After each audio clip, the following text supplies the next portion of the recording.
સુરતના પાલ ગ્રીન સિટીમાં ધર્માંતરણ મામલે દંગલ મચ્યું। શાલોમ ધર્મ સંમેલનમાં હિન્દુ સંગઠનોએ હંગામો મચાવ્યો છે। ખ્રિસ્તી મિશનરી દ્વારા શામોલનું આયોજન કરવામાં આવ્યું હતું। ગંગાજળ સાથે બજરંગ દળ અને વીએચપીના કાર્યકર્તાઓ ત્યાં પહોંચ્યા હતા।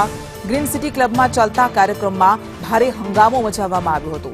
પોલીસે આખરે હસ્તક્ષેપ કરીને મામલો થાળે પાડ્યો હતો। તો ખ્રિસ્તી મિશનરી દ્વારા શામોલનું આયોજન કરવામાં આવ્યું હતું, જેમાં બજરંગ દળ અને વિશ્વ હિન્દુ પરિષદના કાર્યકર્તાઓ પહોંચ્યા હતા। ત્યાં હંગામો મચાવ્યો હતો।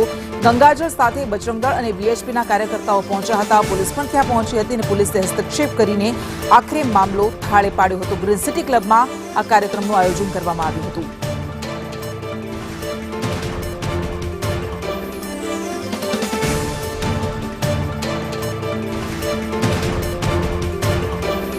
શાલોમ ધર્મ સંમેલન જે ખ્રિસ્તી મિશનરી દ્વારા જેનું આયોજન કરવામાં આવ્યું હતું ધર્માંતરણ માટે, તેને લઈને હિન્દુ સંગઠનો દ્વારા હોબાળો મચાવવામાં આવ્યો છે। સુરતના પાલ ગ્રીન સિટીમાં આયોજન કરવામાં આવ્યું હતું, જ્યાં વિશ્વ હિન્દુ પરિષદ અને બજરંગ દળના કાર્યકર્તાઓ પહોંચ્યા હતા। જો કે પહેલી વખત નથી કે ખ્રિસ્તી મિશનરી દ્વારા કોઈ ધર્માંતરણનું આયોજન કરવામાં આવ્યું હોય અને તેને લઈને હંગામો ન મચ્યો હોય। આ પહેલા પણ આવી ઘટનાઓ બની ચૂકી છે અને વધુ એક વખત આવી ઘટના બની છે। આરોપ લગાવવામાં આવતા હોય છે હિન્દુ સંગઠનો દ્વારા કે આદિવાસીઓનું આવી રીતે બળજબરીપૂર્વક અથવા લાલચના આધારે ધર્માંતરણ કરવામાં આવે છે, પરંતુ આ તો સુરતમાં આયોજન કરવામાં આવ્યું હતું અને આખરે ત્યાં પોલીસ પહોંચી હતી, મામલો થાળે પાડ્યો હતો।